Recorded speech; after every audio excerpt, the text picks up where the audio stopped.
Hi guys, quick one. So the US was threatening Russia and Syria, saying if you come to the southwest, then there's going to be problems. The Trump administration appears to be walking away from a pledge to enforce an arrangement to stabilize southwestern Syria as the Syrian military presses ahead with an offensive in the rebel-held area, despite repeated US warnings. The offensive violates an agreement between the US, Russia, and neighboring Jordan, whose monarch met with President Donald Trump on Monday. The nearly year-old agreement is intended to preserve the status quo in Syria's southwest, but recent public and private statements suggest the US commitment is slipping. Then you have Tuesday morning, this morning, the Syrian Arab Army scored an important advance in southwest Syria, seizing the imperative town of Bushra al-Harir. The main assault to capture Bushra al-Harir began last night when the Tiger forces stormed the town from 3 different axes. Following an intense confrontation with the jihadist rebels, the Syrian army was able to fracture the lines of the enemy forces and enter the town. It would not take long for the Syrian Arab army to capture Bushra al-Harir once they entered, as the jihadist rebels were forced to frantically retreat south in order to avoid being overrun. Then the US-led coalition reportedly airlifted 2 senior ISIS commanders from a small village in northeast Syria near the Iraqi borders in coordination with its Kurdish allies controlling the area. According to the local sources, 2 helicopters of the US coalition landed in Twinimin village in order to transport 2 senior commanders from the Islamic State terror group to the US base in al-Shadda town.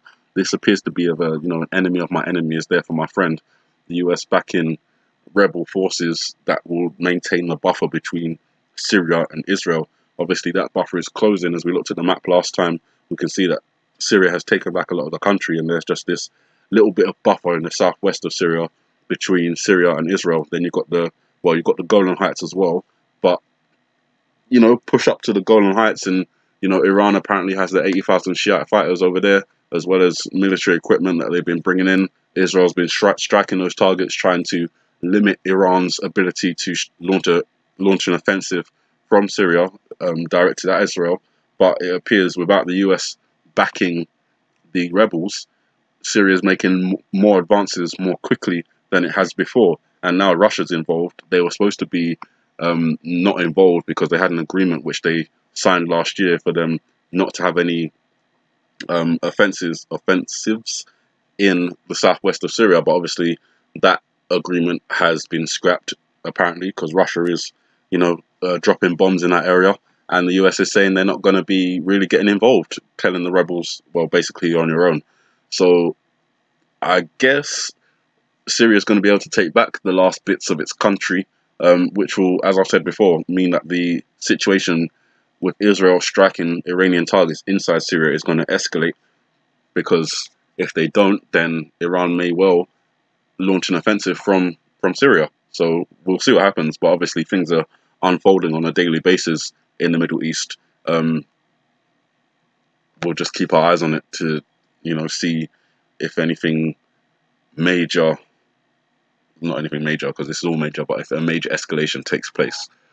And then you have the rimpac exercise, which is starting tomorrow, but you've also got the NATO exercise, which started yesterday, I believe it was, for NATO training on hunting Russian submarines sailing out of the Kuala Peninsula as part of increased focus on the North Atlantic exercise Dynamic Mongoose. An annual NATO coordinated drill this year takes place south of Tromsø. With kickoff on Monday, the exercise goes until July 6th. And obviously these include NATO countries, Denmark, Germany, Poland, the Netherlands, Spain, Turkey, and the United States. I don't see the UK there. I don't see France there, which is a little bit puzzling. So, I'm going to see if I can do a little bit of a deep dive into that, find out what's going on there. But this obviously comes not just with the rimpac exercise about to start tomorrow, but the Russian exercise with its 36 naval ships is just coming to an end now. It was a surprise exercise, as I mentioned in the previous report. They didn't announce it. It just happened all of a sudden, involved surface ships and submarines. NATO, they're training to combat Russian submarines, and then you've got the rimpac exercise. So it appears there's a lot of naval activity taking place, and we know that there is reference to ships in the Bible in terms of a third of them being destroyed, and obviously you've got a lot of them out on the ocean right now. So if something was to happen, asteroid impact, a major earthquake, a tsunami, a landslide collapse, something along those lines, a nuclear detonation, the sea could be, you know, sea and waves roaring, that kind of biblical um, scripture coming down into our reality. So it's interesting to watch and seeing all these naval exercises taking place in different parts of the world, but roughly around the same time. We'll keep our eyes on it and see if anything happens, particularly leading into tomorrow with all those ships out there on the ocean. It would be an ideal time for an enemy or for a false flag to, happen there, leading to, you know what. And then you've got Prince William. He is in Israel, and he has been dragged into the diplomatic storm between Israel and Palestine. Apparently dragged. I don't believe that. It's all planned. So during his Middle East trip, or his Middle East tour as the Duke of Cambridge, he was asked today by the President of Israel to deliver a message of peace to Palestinian leader Mahmoud Abbas.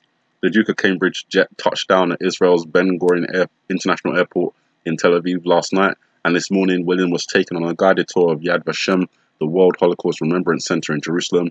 William also met Israel's Prime Minister Benjamin Netanyahu and President Reuven Rivlin and posed for photos with the leaders. During his meeting with the Israeli president, the Duke was urged by Israel's president to take a message of peace to Palestinian leader Mahmoud Abbas and encourage him to take the first step with Israel to end the tragedy between their people. We've been looking at for years, who is it? Who's the one who's going to bring a peace deal? Is it Obama? Or is it Donald Trump? Is it someone else? I've had my thoughts on the royal family for a long time, done a couple of videos on them, particularly Prince Harry because of his I am reference with the Invictus Games. But then you've got Will I am, and that appears to be where the focus is shifting because he's the one who's gone to Israel and not Prince Harry. Prince Harry did just get married, so again, there's more significance in that. But Prince William appears to be the one. We'll definitely see if he is the one who brokers this peace deal between Palestine and Israel. If that happens, then we know exactly what we're looking at. For people who read the Bible and understand it, you'll know exactly what I'm referring to in terms of the antichrist system. For those of you who don't know what I'm talking about, I suggest you go and pick up the Bible and have a little read. Particularly books I like to read are like Matthew, Revelation, Psalms, Romans, Genesis. Obviously, you're supposed to read the whole Bible, but some books in the Bible interest me more than others, and I think that's just natural. So that is pretty much what I wanted to bring to you today. The continuing escalation in the Middle East, the US backing out of supporting the rebels there, the Russian forces coming in and supporting Syria, them getting closer to the Golan Heights and to the Israel border. Israel obviously stepping up its offences, trying to stop Iran from being able to launch a strike against them. NATO kicking off their anti-submarine exercise. I think that was yesterday, or it could be next week, Monday. It wasn't very clear from that report which Monday it was referring to, but I'm assuming it's Monday just gone because an exercise for just 4 days with all these countries doesn't appear to make sense. So I'm assuming that started yesterday. The rimpac exercise starts tomorrow. The Russian Navy exercise is just coming to an end. So we have a lot of things to watch on the ocean, as well as, looking out for tsunamis, earthquakes and volcanoes, landslides and nuclear detonations. And then you have Prince William in Israel potentially about to bring about, that doesn't make no sense, potentially about to enter into peace agreements between Palestine and Israel. And we know what happens after that. At least biblically we do. You guys have a good morning, good afternoon, good evening, and God bless.